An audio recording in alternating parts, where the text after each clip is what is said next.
Hello, I'm Doug Muzzio. This is City Talk. He's a heavyweight in the New York City Council, the deputy majority leader, the council's third most powerful position, and he heads the Queen's delegation. And he weighs 350 plus pounds. He's led the national fight against the N-word and has been threatened to, quote, have his ass assassinated, closed quote.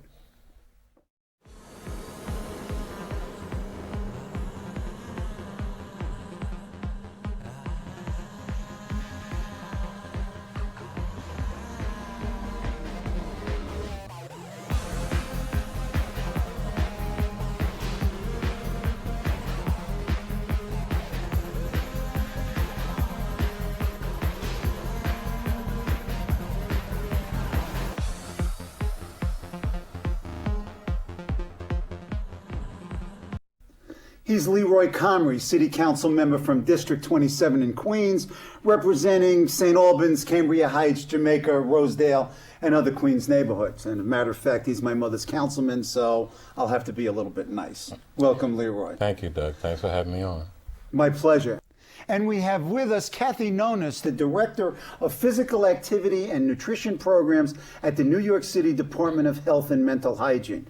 She has served as the Director of Diabetes and Obesity Programs at North General Hospital and the Administrative Director at the Joslin Center for Diabetes at St. Luke's Roosevelt Hospital Center. She has taught at the Mount Sinai School of Medicine and Hunter College. Welcome, Cathy. Thanks very much. And thanks for coming. You just came back from the National Obesity Conference. Yes, I did. We'll talk about it. Leroy, you've been large all your life. Why now? I read in the Daily News on September 26th, supersized councilman pledges to trim down. Well, it's just time. I'll be 50 next year. That was a driving issue. And do I want to have the next, whatever time I have left, hopefully 50 more years to look this size? I've been getting pressured from friends and family for pretty much all my adult life to lose weight. There was one period right after college when I lost some weight, and I lost a significant amount of weight and gained it back. But especially since I've gotten elected and, I fortunately have done well to, other people's perception in my district and around the city. People have, been after me to lose weight so that I can stay in government service and also have my eye on my future because of this ridiculous thing called term limits that I have to make plans. And you have to have a different image when you're looking at a borough-wide or a city-wide future as opposed to just a future in the district where you grew up. A slimmer, svelter, more fit Leroy Comrie. Yes, and also have children that I'd like to see my great-grandchildren, I hope. Health. Cathy, you are an expert on this. First of all, what is obesity? What causes it? Well, obesity is really just too much fat. I mean, that's ultimately what it is, and it's caused by somewhat of a genetic propensity for it, but then the environment kind of kicks in and has all these promoters. So, our genes haven't changed in the last 100 years. Our environment has changed. So, what's changed specifically? Why are we fatter? And the stats show it. Well, ultimately, this is about an equation of calories in versus calories out. Okay. Calories out are physical activity. 100 years ago, we were more of an agricultural society. We would walk to school. We would walk to work. Now we are very sedentary. We all have computers. We have school buses and trains and cabs and cars and planes, etc. So we're very, very sedentary, and we watch lots of television on the couch doing nothing. On the other hand, we also, it's cheaper to eat now than it ever was. More people can afford to eat, and the portions are huge, and we can eat more often, and we do. So our calories in are much greater, and our calories out are much less. Okay. What does it mean to be obese? What is the measure? Depress me. Go ahead. Go ahead. Well, I mean, he's already pissed. I mean, on one level, you can see it on most people, but we use a scientific measure called a body mass index, and really what that is it's weight over height squared, and it gives us kind of sense of normal weight, underweight, overweight, and obesity. So a 5'9" guy. Yeah, go ahead. would be less than 168, and he would be kind of in that normal weight range. 168? Right. That's normal. If you're 169, you now go over into the overweight area. What's the next category of overweight? Obese, and then there are different classes of obese. Oh, wait. When does obese start? Just 203. I made it. Okay, go ahead. All right, close, right? Yes, thank you. I don't know if I like you. And but then go about ahead. 270, you get into the really classic severe obesity, and then it goes on from there. Talk to him. Well, this is a society. I mean, the scary thing is that we've got 66% of the adults who are overweight or obese. Right. But obesity is really the greatest growing category. So more people are going from overweight into the obese category because of our environment. Right. But also African Americans, for example, are much more prone to obesity and the health impacts of obesity. Well, one of the things that is a problem in my community is that we don't have the quality of fruits. We don't have the range of stores. The stores tend to sell more products that range to creating bad eating habits and creating obesity because they're all bad carbohydrates, bad starches, even the stuff that's supposedly good for you is still unhealthy. Are the schools teaching this? Are they doing it by example? I mean, what's public policy here? Well, the schools are getting better. I mean, you do have the Department of Education in New York City and the Department of Health working together to try and improve school food. And indeed, they are bringing in more fruits and vegetables. They are trying to make it kind of a hipper place for for kids to go. But there's a ton of areas after the kid leaves the school. What happens? And my kids are in school. They hate the meals anyway. Right. So, even though I read the menus and they read splendidly, you can read them almost like you're, going to the top of the sixes or whatever. The reality is that when they mass cook the food, they're still bland. There's still nothing to give any kind of pizzazz to it. And even though they may call it a vegetable medley, it's still slopped on the plate in such a way that the kids don't want to eat it. Well, we are trying to do things like salad bars, and we are making deals with farmers to come in and try and expose kids to new recipes and lots of fresh fruit and vegetables, and that's going to take time. Likewise, kids don't have gym. Right. And it's a big problem. It's a very big problem, and kids don't have safe parks.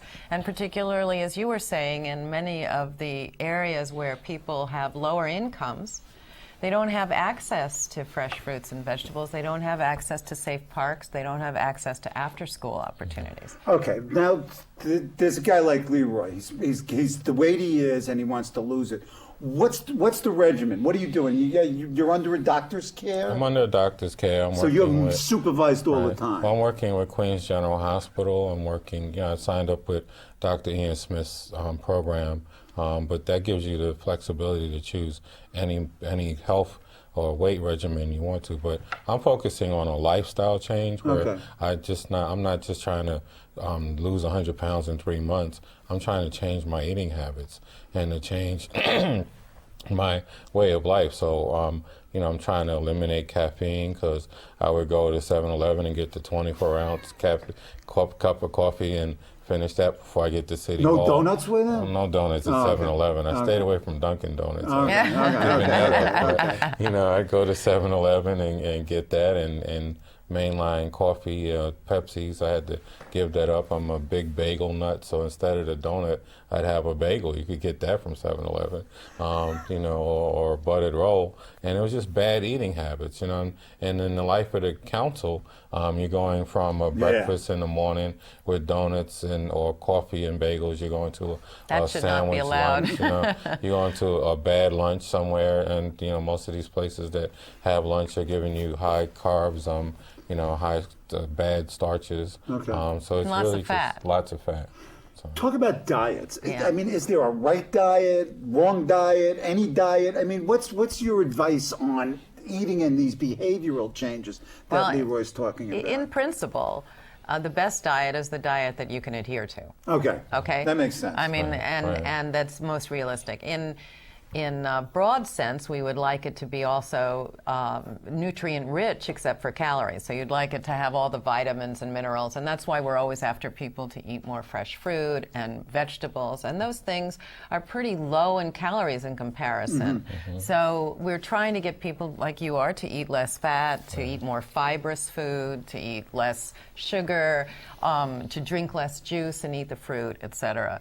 It takes a tremendous effort. I mean, I really have to applaud you for coming out like this. It takes you're asking somebody to go into an obesifying environment and trying to and defend themselves, defend against that environment 7 days a week, 24 hours a day. Right. And in his lifestyle, that's unbelievable. You better succeed, Buster. Well, you know, my life has been public, or pretty much for the last 10, 12 years of my life. My salary's public, my schedule's public, so, you know, I figured I've tried to diet before, frankly, I've failed, so, you know, I figured I'd put myself under the eyes of everybody. Now, is that happening? I mean, do you find people sort of watching for you? Well, you know, people have been watching, you know, people watch you all along, like it or not. We're all role models, and it's just the level. But I mean, looking out for you. Right, they've been looking out for me, they've been looking at me, but, you know, we're all role models, whether people are actively speaking to you about it or not. People are looking at you, and I've realized that for a while. You know, I realized that especially since I've been elected, when I walk into a room, you know, people are looking at you and judging you. And, you know, it's important that you come up with unfortunately, you know, life is judged on looks and judged on weight and, you know, judged on how you handle yourself. And but it's also important, I think, you know, when you said you better be successful, I think it's a sign of success that you're even trying to do this, and that you're trying to take care of yourself, and you're trying to get yourself healthy. And it's important for people to see, because it's so difficult to do. What happens if he loses 20 pounds and you don't see it on him? But he's going to be healthier for it, and it is a success. And if he can keep those 20 pounds off, he's a success. And it's important for that message to get out, because that small amount of weight makes a tremendous impact on the health profile. Talk about that. There's what seem to some of us just marginal weight losses make a great deal of difference. I mean, when you look at the stroke, high blood pressure, and other heart diseases, it's all there. It is all there, and a lot of it is promoted, certainly, by obesity. But you only need to lose about 5 or 10% of your weight, and we have tons and tons of data on this now. As little as that. To reduce blood pressure, to reduce blood sugar. And we know from the diabetes prevention study, that was a national study in all different ethnic groups, that if you're at risk for diabetes and you start walking just 150 minutes a week, walking, and you lose about 7% of your weight, that you will reduce your potential conversion to diabetes by 58%. So what you're telling me is that part of the problem with dieting is that it seems big, that you've got to lose this, and it's huge, and it becomes a stumbling block. And you're telling me that there are these really minor behavioral changes that have these major impacts. Why don't we all know this, or is it just that I'm ignorant? We know it all. We know it. It's hard to do. Right, it's hard to do. It's hard to stay consistent with it. It's hard to you know, maintain your focus. And then people get you locked into these false goals. You got to go from, you know, totally obese to weight thin. It's not really what it's all about. You know, I haven't said how much I want to lose, because I really don't know. It's really about changing my lifestyle, trying to eat healthy, and then trying to come up with a diet and exercise regimen that I can adhere to and keep abreast of. And it doesn't matter if it takes a year rather than 6 months. I mean, as long as you get there, and as you say, you're improving yourself all the way through. And when is the borough president's election in Queens? I mean, how much time do you have? But wait a minute. But no, I'm sorry. No, but you make one mistake here. Which is that it doesn't matter whether it takes a year, but really it's going to be his lifetime. Right. That's what I was saying. It's more than a year or 2 years, you know, out for the borough president's thing. It's a lifetime change, and this is something that I hope to continue to talk publicly about. Because, you know, I represent a minority district. We don't have, as you said earlier, the food choices that we need to make, and hopefully I can, you know, as people have told me, I've been influential to them already to want to lose weight.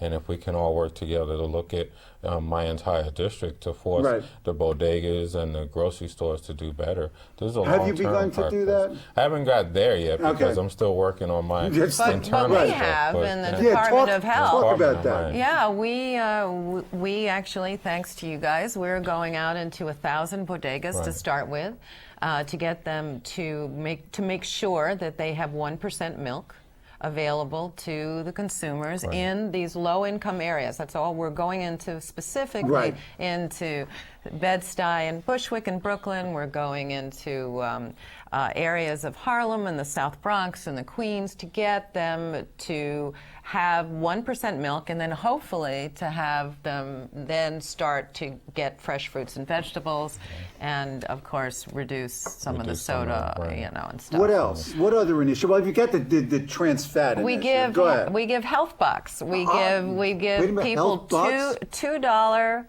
coupons to go to farmers markets, to use them at farmers markets. How do they do this? How do and they we get try these and get coupons? farmers markets into the areas that have the least access, so that we can get them used to using the farmers markets, to seeing how great the fruit looks, and they can have access to fresh fruit. And these are all ways, you know, a lot of other agencies are doing this too. The Women's, Infants, and Children Health and hospitals. You know, health and hospitals. We're all trying to work together to try and increase access and make it easier for people. So this is a multi-agency effort. Is it a coordinated, conscious policy? Well, we are. We have a food and fitness consortium where we're actually trying to unite everybody's efforts to make sure that we can have the greatest reach. And this is really a national effort. I mean, New York City is doing really great things, but everybody is trying to stem the tide of obesity. What's out there in other jurisdictions that we should be doing here, or at least trying to do here? Is there anything that we're sort of missing of the obvious things? I don't think we're missing anything. I think we have to put money into more opportunities. I think we have to, as we were talking about before, talk to the councilman. have He's more on physical, we need more teachers to teach sports. We need more gyms available. And Stop for a second. That's sort of, you know, the old reform, now we're reforming. Now we're going back. We need the phys ed. We need the phys ed. We actually did a study in a Hispanic kids who were 13, and we showed that we significantly reduced insulin resistance in these kids just with 12 weeks of exercise in gym class 3 times a week. Wow. I mean, so this is all data driven. So I mean, you're telling me, or at least you imply, I'm drawing the inference from your statement that the data is there, the research is there. We know how to do it, and it's the lack of money and will. It's a lot of lack of money, but I also think, like you were talking about a bagel. You know, 40 years ago, a bagel was equal to 2 slices of bread. Now it's equal to 4 to 6 slices of bread. Wait a second, they're not really bagels. They're big, fat, doughy things. They're not bagels. But we eat one. No, I know. And I know, I'm with you on that, but please, in terms of the taste. But we go to a vendor and we eat a bagel, and if we're trying to lose weight, we don't have that schmear, as you're saying. We don't have the butter or the man. And so then we don't lose weight, and we think, oh my goodness, you know, I'm doing without the cream cheese, and I'm doing without the butter, and how come I'm not losing weight? Portions have gotten huge, and we eat too often. We eat too much of the junky big portions. We need to get our portions smaller. We need to eat healthier foods. We need to have access to them, like you were saying. And so it's a combination of changing people's behaviors. What other public initiatives are going to come out of health regarding diet and eating? I mean, the trans fat, you know, was a big stink, and then you got 96% compliance, and it seems to be working. What else? What else? I know that the mayor has been focused on a lot of other health concerns. I know Commissioner for the Health Department has reached out regarding the fruit and how we can get that widely distributed throughout the minority community. So, and that's a big issue for him, and we'll be working with him to do as much as possible. You know, Commissioner Friedman is forward-thinking individual, and he's got to. What's the council doing? I mean, does the council have a legislative agenda on? We started one these this things? year, actually. We Yeah. started an obesity agenda in the Oh, council. okay. Which is funded. Joel Rivera started it, and we're doing an obesity campaign in the council, and it is being funded. We just started it this year. It should be rolling out, I think, January or February. Who else on the council needs weight reduction? Are we going to sign them up? No. Lou Fiddler? We're not going to name names? I think the point of it is, though, that Nice. the city council really realizes how much this has to do with the health of the city and the health of their constituents. And so because of them, for instance, as the Department of Health, we changed the daycare regulations. We reduced television watching, we increased water and 1% milk, we increased physical activity, and then the city council helped us by giving us some money so that we could go and we could train the teachers. And so far we've trained over 4,000 teachers in daycares to increase the physical activity of children in daycare. So that's the kind of thing where we work synergistically. Yeah, and going to this life cycle or lifespan, are your kids heavy and were your parents heavy? Is this... No, my parents weren't heavy. My parents didn't gain weight until they were pretty much retired. But my kids are heavy. Yeah. And again, it's this social, environmental... Right. Social, environmental, lack of exercise. Are you whipping them into I mean, are they following Daddy? They're starting to look at Daddy. We got to move them in slowly. Yeah, It's so important for parents to be models for their kids. Right. How great is it that And he Sure. says, I've got to change my ways because this isn't healthy. Right. And are they saying the same thing? I mean, Well, they're watching me, and I've been a bad model, so now I have to improve. And are they watching themselves? They're watching themselves. They are? They're aware of We it. do a couple of things with kids. First of all, we tell them not to eat and watch television at the same time. Right. A really bad Well, thing. watching television, I mean. And but, then we try and get them to reduce television watching in general. So it's important for, and if the parent, if you can, as an adult or as a child, if you eat in one room of the house only with no television, that kind of gives you a sense of limits on what you're eating. And it goes back to, again, the old verities of sitting down with your family and actually having a meal, which we kind of forget to do most of Yeah, the time. see, we always did and we still do. And that just so happens that I'm the only near obese person in my family. The rest of them would fall into your appropriately weighted. What else? What's the next step for you? I mean, The next step for me is I'm still going over with my nutritionist and my doctor. I'm going to see my pulmonary doctor tomorrow. so you're doing it right. You've got full medical. I'm working with Queens Hospital Center, which is an HAC hospital. I'm doing all my medical checkups there. They have a program there that they're rolling out on obesity, and we're going to just do this as publicly as possible. All of my trials and tribulations, the things that I'm trying to come up with a diet plan, a health plan, a lifestyle plan that works. Advice to Leroy, me, and the people out there? Well, I think there are plenty of ways to lose weight, and I think that different people have different amounts they have to lose. Not everybody needs the kind of medical monitoring, for instance, that you do, although it is great that you have it, and it is important for people, particularly if they're on medication and they try and lose weight, to be monitored by a physician. And it's always helpful if you have access, which is not always the case, to a dietitian to obviously get kind of that guidance. But the basic principles that anybody can do, which is to eat less. I think that people shouldn't eat after dinner for the most part, because that's usually when we're just eating kind of junky food. To Chips, watch less television, donuts. to eat more fresh vegetables and fruit, and to get out and walk. Yeah.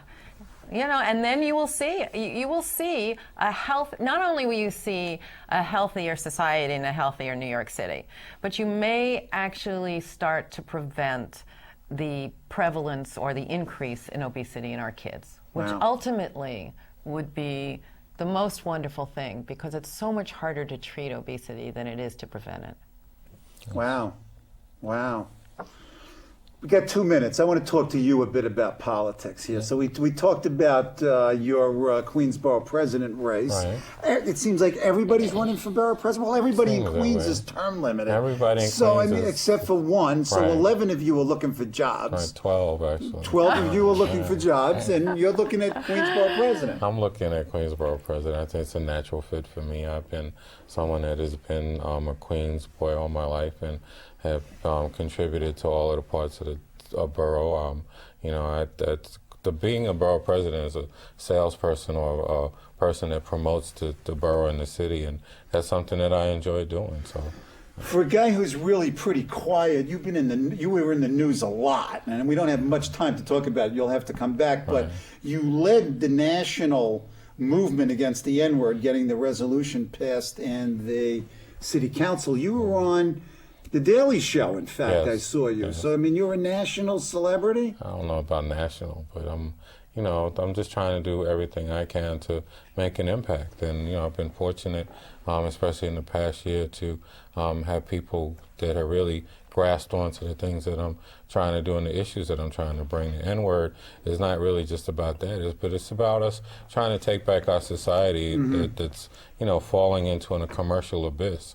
That, the commercial entities are teaching our children and breaking down our society in many ways. And then I just read that one of the major rappers, and excuse me, I read that too. forgot who it was, is Just, defying it by coming out with an album. But that's a commercial push also to try and create, money. So, clearly, individuals have the right to have individual opinions, but this is bigger than an individual. This is really about just trying to get us to realize that we cannot just be led by commercialization anymore. Okay. It's just taking away our family values. It's taking away our focus.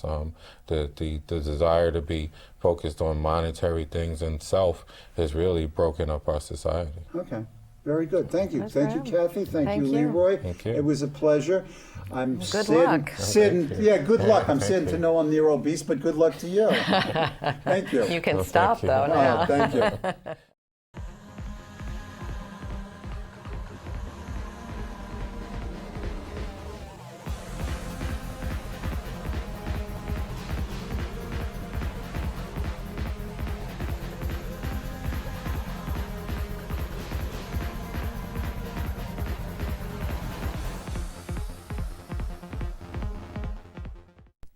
Hello, I'm Doug Muzzio. Let us know what you think about this show. You can reach us at CUNY.TV. When you get there, click on the bar that says Contact Us and send your email. Whatever it is. Thanks, no thanks, obnoxious, do it. Send it.